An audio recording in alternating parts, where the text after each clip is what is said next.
Ang pangamba ni Selby para kay Arthur. At sa nakikita natin lately mga lods na sumasabay nga itong si Selby sa pangtutrol kay Arthur since yan daw natututunan niya doon sa EP Utos. Ngunit sa chapter na ito ay makikita nating nag-aalala talaga si Selby para kay Arthur dahil sobrang tindi ang tinamo nitong sugat kahit napaka-lively nito. Naika pa ng doktor na kailangan pa nilang baliin at pagpupunit-punitin ng tissue sa katawan nito bago i-realign upang gumaling. Kaya huwag na nating patagalin pa, let's go! And please like and subscribe sa ating YouTube channel mga lods at mag-follow sa ating Facebook page. Salamat! Nagsimula ang chapter na ito kung saan mapanghamak na napaglazing ang sight kina Arthur at Selby kaya kumabog ng sobrang lakas ang dibdib ng dalawa at nanigas na parang hindi nila inaasahan na ganito palang mangyayari. Napatanong ang soldier kung ano ang napansin ng Lady Sight at makikitang parang wala lang ang mukha nito mga lods at bumalik lang sa kanyang pagiging simpleng demeanor. Habang si Arthur at Selby ay patuloy na kumakabog ang kanilang mga dibdib habang nagtatago sa napakaliit na butas. Ngunit muli nga itong napaglazing sa kanilang dalawa, patunay lang na alam niya na may nagtatagong kalaban at nakatingin sa kanya. Tumalikod ang Sight at patuloy lang na naglalakad papunta sa isang silid at habang nakikita ni Arthur ang Sight, ramdam na ramdam pa rin niya ang nakakapanghamak nitong aura kahit nakatalikod.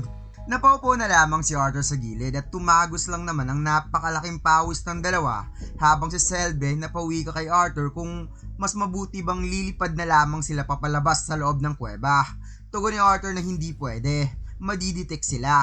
Wika ni Selby na nakita na sila ng Sight at kailangan nilang makaalis kaagad dito ngayon na. Paliwanag ni Arthur na yan rin ang naisip niya, ngunit naka-activate naman ang kanyang Mirage Walk. So posibleng may nakita lang yun na kapansin-pansing bagay.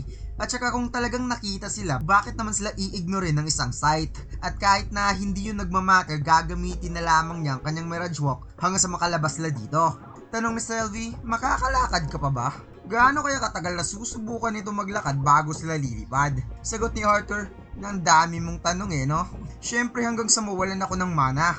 Pagkatapos lumipat ang eksena sa floating castle. Habang lumilipad ang mga ibon at sumisinag ang napakagandang araw, napamuni-muni itong si Ellie habang tinatanaw ang napakagandang mga tanawin. Biglang dumating si Captain O'Dear na napa-excuse me young lady at sinabihan niya itong nabilang na nila ang lahat ng mga inaasahang sundalo at kung mayroon itong hinihintay na kapamilya, pwede naman itong pumunta sa teleportation room instead na tumambay lang dito. Kailangan din kasing mabigyan ng space ang mga medics. Tugon ni Ellie na hinihintay kasi niya ang kapatid niya. At gusto rin niya kasing siguraduhin hindi siya magiging sagabal sa kahit na sino. Kaya napatanong ang captain kung sino naman ang tinutukoy nitong kapatid. Biglang napalingon si Ellie at sinabing si Arthur Lewin. Kaya parang nagkaroon ng deja vu si Captain O'Dear mga lods sa mga titig ni Ellie since kakatrauma lang niya kay Arthur kanina. Napapikit mata na lamang si Captain O'Dear na napasabing kaya pala, magkahawig kayong dalawa. Kaya seryosong napatugon si Ellie, bakit Captain? Nagka-station na ba kayong dalawa ng kapatid ko? Kagad tumalikod si Captain O'Dear para umalis at sinabi na lamang niyang mas maganda pa rin maghintay ito sa loob dahil hindi naman pupunta dito ang mga medics na walang magandang dahilan. Ngunit bigla nga siyang nabangga kay Boo kaya mas lalo siyang natroma na napasabing pati rin ba naman ang kapatid nitong babae may malaki ring bond habang si Ellie napahalakhak sa tawa. Biglang napawi ka si Captain O'Dear na sa nakikita daw niya hindi talaga uso ang basic respect sa pamilya ng mga Lewin. Kaya habang tumalikod papaalis si Captain O'Dear napadila nga itong si Boo.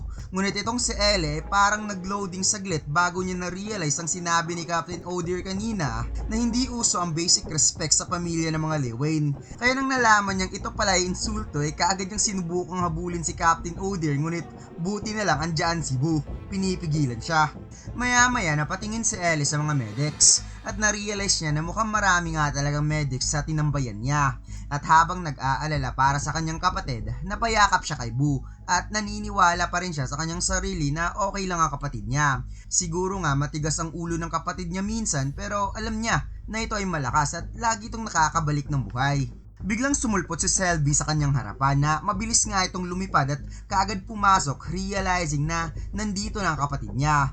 Habang ang mga medics ay nagulat sa kanilang nakita dahil isang dragon lang naman ang biglang bumungad sa kanila. Ngunit habang napatitig si Ellie kay Selby, may bigla siyang na-realize nang nakitang nagmamadali ang mga medics para asikasuhin kagad si Arthur, na makikitang kaya pala sobrang nagmamadali si Selby dahil talagang matindi ang pagkaubos ng mana ni Arthur at wala na siyang malay, habang si Ellie naman ay hindi maipaliwanag ang kanyang nararamdaman nang nakita ang kanyang kapatid na nasa masamang kalagayan.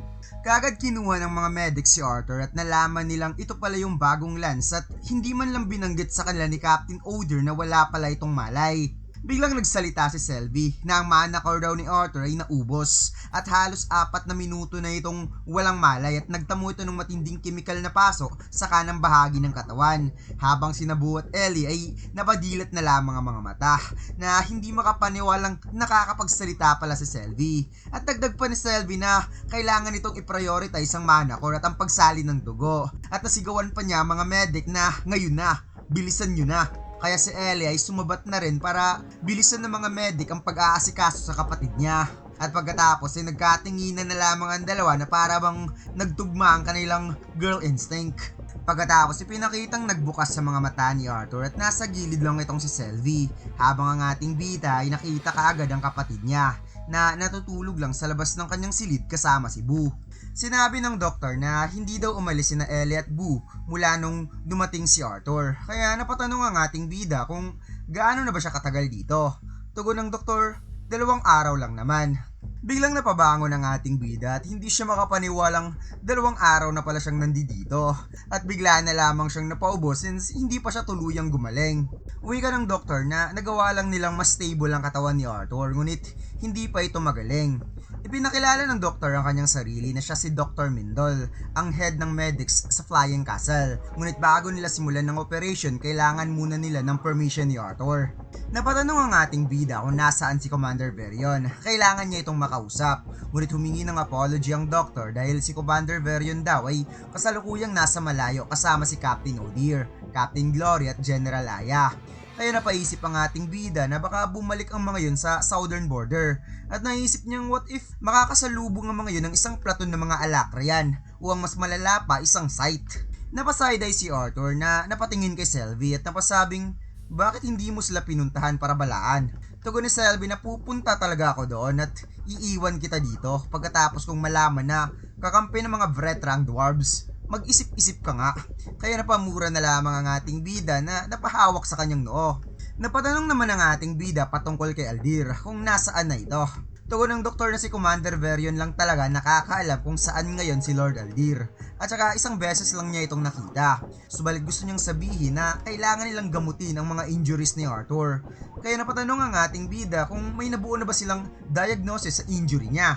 Sinabi ng doktor na meron na, ngunit bago nila ito sisimulan, kailangan munang malaman ni Arthur na siya ay isang deviant na capable makita ang individual layers sa kahit anong katawan ng isang living being gamit ng kanyang mana. Lahat ay nakikita niya sa katawan ni Arthur, ang skeletal, muscular, pati ang nervous system. Paliwanag niya na ang sugat ngayon ng General ay sobrang kakaiba at ang dahilan kung bakit nasa kamalayan lang ngayon si Arthur sa kabila ng matindi nitong injury ay dahil sa assimilated nitong katawan at dahil na rin sa taas ng antas ng mana core level nito. At nasusurpresa talaga siya dahil napaka-lively ni Arthur na parang wala lang itong injury.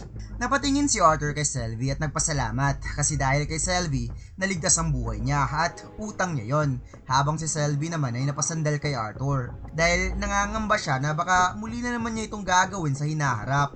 At makikita mo talaga ang pag-aalala ni Selby mga lods para kay Arthur, lalo na't konektado ang kanilang isipan, especially sa emotions.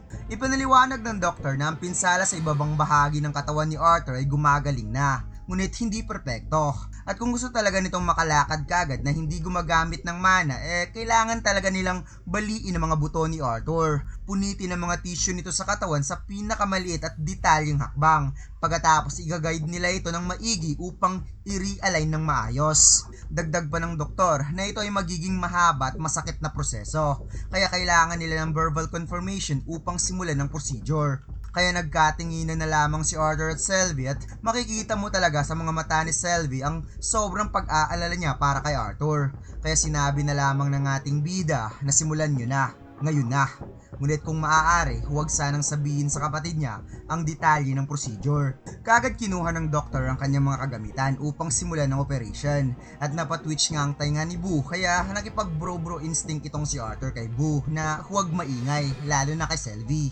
Sinabi ng doktor na nung nalaman daw ni Commander Varian ang kondisyon ni Arthur, tinipon ng Commander ang most elite mage sa 3 lahi upang ibalik ang full strength ni Arthur. Kaya nituson ng doktor ang isa pang doktor na elf na simulan ng patulugin ng pasyente at lagyan ng anesthesia. Habang si Sylvie walang kurap na nakabantay kay Arthur at hindi daw siya aalis kung hindi matatapos ang operasyon. Isinara ng doktor ang bintana at bigla nga nakita ni Sylvie ang napaka-pamilyar na buhok na dumaan mismo sa bintana at ito nga ay wala ng iba kundi si Princess Tessia Eralet. At dito lang nagtatapos ang chapter na ito mga lods. Huwag mo sana kalimutan mag-like, comment at mag-subscribe sa ating YouTube channel at mag-follow sa ating Facebook page. Salamat!